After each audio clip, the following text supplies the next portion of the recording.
Келге достор, эми мурун аталып өткөн нерселердин бардыгын ушул слайдтан корутундулап, жакшылап түшүнүп өтөлүк.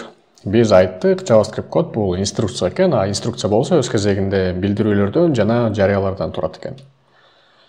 Билдирүүлөр, же болбосо англис тилиндеги expressions аткарылгандан кийин кайсы бир маанини кайтарып берет экен достор. Аны биз мисалы 9 деген санды жазып, же болбосо kg деген текстти тырмакчага алып жазып, кайра жыйынтык маани катары kg деген текстти алганда көрүп ынанганбыз.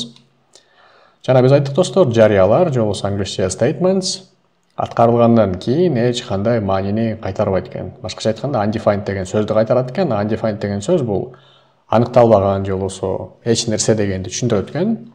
Аны мисалы баягы if ойгону барабар сонун console log деген инструкциянын негизинде, же болбосо жарыянын негизинде билсек болот. Анткени көрдүңүздөрбү, ылдыйда консольдо ушул сол жакта көрсөтүп жаткан стрелка инструкциянын жыйынтыгы катары undefined жөнөттү. Мунун аркасында биз айта алабыз, ушул өйдөдө жазылган нерсе эч кандай маанини кайтарбагандыктан бул жарыя болуп эсептелет деп айттык.